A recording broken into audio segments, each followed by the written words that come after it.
Let's talk about Microsoft and how it has transformed itself under the leadership of Satya Nadella. Right now, Microsoft has all the rage, but just a few years back, it was basically written off and considered like a dying giant. From picking up a fight with Google by launching their AI-powered browser and search engine to challenging Amazon's cloud dominance, Microsoft is giving everyone a run for their money. With Satya Nadella at the helm for the past 7 years, the stock has skyrocketed 6 to 8 times over, depending on when you are watching this video, and earnings have tripled over the same period. It's hard to believe that we are talking about a company that was already worth hundreds of billions, but has now transformed into a multi-trillion-dollar powerhouse in less than a decade. Despite Microsoft's impressive growth, it remains an overlooked company in the tech world. It's not as beloved as other consumer products like Apple or Google, nor is it studied enough for people to truly understand just how big it has become. But this is not a story about a new disruptor storming the market with a revolutionary innovation. This is a story about how focus, embracing reality, and the stories we tell ourselves determines a company's trajectory. This is a big moment for software, and I want to help you understand how Satya Nadella transformed Microsoft, what are the key lessons that we can take from it, and how companies' culture and philosophy not only determines its past direction but also determines its future prospects. Microsoft started by creating operating system for PCs and soon became the only operating system used everywhere, from our homes to our offices. For the first 30 years or so, until the early 2000s, Microsoft rode the PC wave, remaining at the very top of all software companies. However, the best of the things come to an end. Microsoft's entire business heavily relied on the belief that people will keep consuming internet and digital service through only PCs, and by extension, they would need to use Windows. As all fairy tales come to an end, the decline of Windows started in late 2000, like a very classic case of disruption. The internet dramatically reduced application locking. PCs became good enough, elongating the upgrade cycle, and smartphones first addressed needs that PCs couldn't, then over time started taking over PCs' functionality directly. If that wasn't enough, Microsoft was unprepared for the shift to cloud taking place with AWS. In many ways, Microsoft revolved around Windows, to the point where both these terms could be used interchangeably. This can be clearly seen in their revenue breakup from 2008. Out of the $60 billion that Microsoft made in 2008, Windows contributed about $20 billion directly and another $20 billion indirectly through its Office products, which were mainly built and optimized for Windows, with the remaining chunk coming from servers, Xbox, and other divisions. Windows was at the center of their overall strategy, where Office products, servers, and everything revolved around Windows. The problem with this strategy is that it relies on the assumption that Windows will be at the center of every customer's interaction and his workflow. But that was no longer the case. With the rise of smartphones and cloud computing, people did not use Windows so often, or people did not need to use Windows in every case that was possible.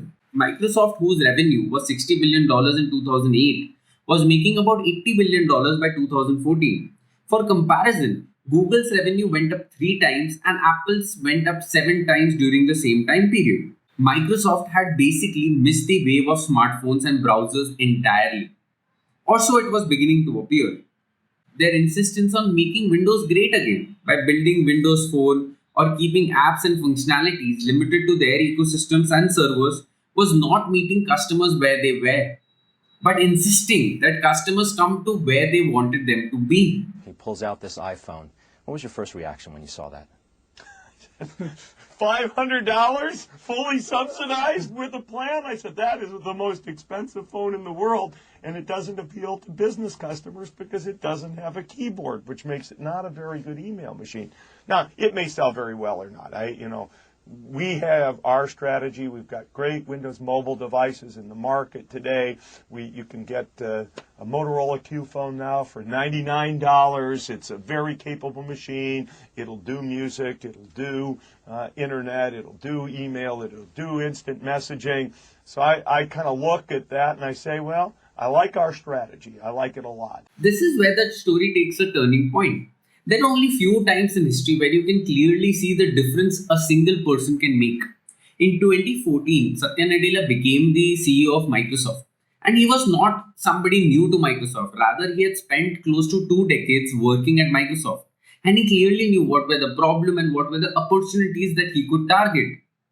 The best way to understand Nadella's transformation is to imagine it in three buckets of philosophy or guiding principles, focus areas, and tactical strategies.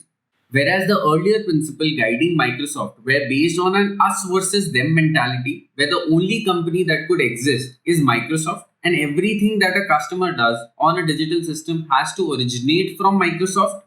Nadella changed it to us and them, where the mentality was not my way or highway, but to actually work with the whole ecosystem and meet customers where they were. Committed to making our applications run what most people describe as cross-platform great. There's no holding back of anything. It is about being able to excel everywhere our customers are. This might seem obvious or maybe even laughable when I mention it right now. But consider this, when more than 2/3 of your revenue is coming from Windows and you as a newcomer come in and say that we are no longer going to focus on this chunk, rather we are going to change the direction of company entirely. It is as ballsy as it gets, and it is as contrarian thinking as we can imagine somebody to showcase. Before 2014, Microsoft's primary business was centered around two things: devices and services. The devices were mainly the Windows operating system and phones, while the services included Office products and data technology. Over time, Microsoft evolved into a productivity and platform company, with Office products like Teams and Notes representing the productivity side of the business, and platforms like Azure, LinkedIn, GitHub, and many more representing the platform side. In other words, or more simply, Microsoft moved from being a Windows-centric company to a service and product-centric company that went across all the different platforms to serve the customer's need. Nadella's strategy of focusing cloud, AI, and services played a critical role in this transformation. Today, Windows is just one of the many tools in Microsoft's arsenal and no longer the heart of the company. Everyone talks about focus, and we all understand its value, but practicing it is where it becomes a real challenge.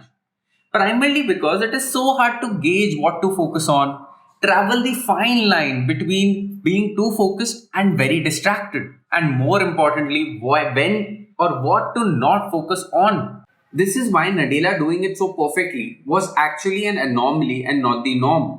Within a few years, he laid out the areas where the whole company would focus on: cloud, AI, and services. The point of focus can be illustrated by looking at how Microsoft earns its money. Before 2014, it was in Windows, Office, and servers. Now it has become Cloud, Microsoft 365, and Consumer Division.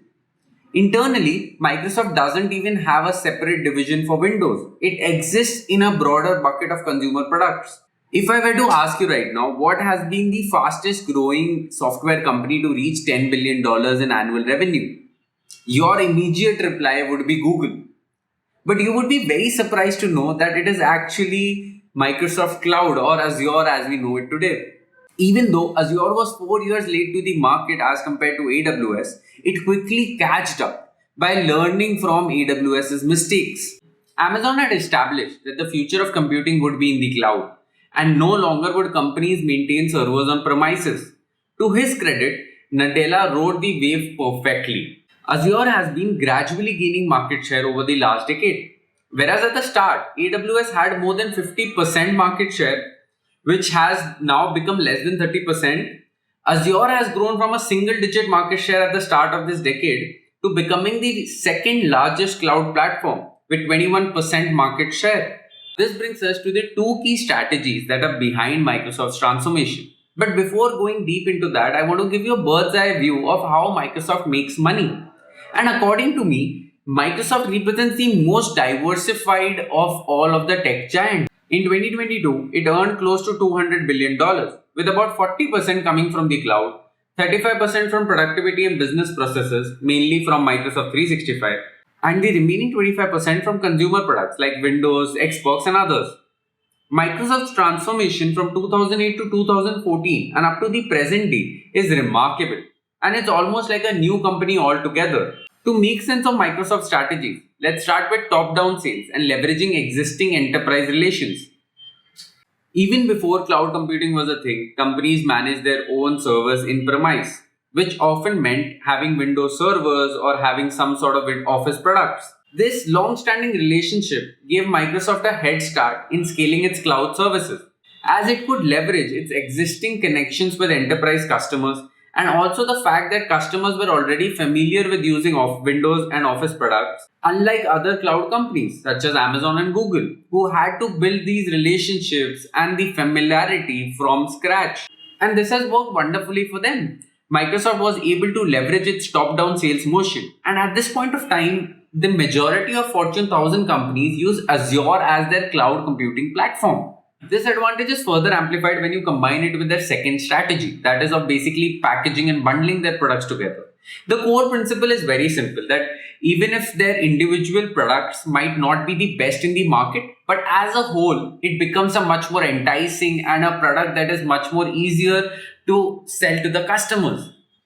For example, security is an essential part of every company's operation. And by using products by different companies, it can be challenging to identify and fill the gaps in security overlaps. Microsoft comes in and says that use my suite of products with shared security features, which makes it a lot easier for companies to manage their security overhead. This strategy also allows Microsoft to bundle products and offer better pricing, as is the case with Microsoft 365, which includes Excel, PowerPoint alongside Teams, a chat and a video-based app, and various other applications that work along with it. This bundle offering makes it more attractive for companies to stick with Microsoft. Microsoft's approach not only enables the company to enter enterprise markets more easily, but also to expand within those companies by solving different use cases. This, in my opinion, is the secret to Microsoft turnaround over the last decade. If there are three key lessons, or let's say something that I would take away from Satya Nadella's leadership and the way he ran the company, they would be to see things as they are, not as you want them to be. Focus on stopping doing the wrong things as much as you are focusing on doing the right things and riding the wave. Don't swim in the opposite direction. As we have come to the end of this video, I can't help but feel like we have just finished a thrilling mystery novel. We have pieced together Microsoft's journey from a device and service based company to a diversified productivity and platform company, exploring their strategies for success along the way. I hope this video has been just as engaging for you as it has been for me. If you have any other questions, or let's say you have some thoughts, please don't hesitate to leave a comment below, and I would love to have a conversation with you on that. And if you love tech and want to understand how the best in the business operate, consider subscribing to my channel so you don't miss out on the latest insights and analysis that I do on different companies. Thank you for watching, and I'll see you next time. Goodbye for now.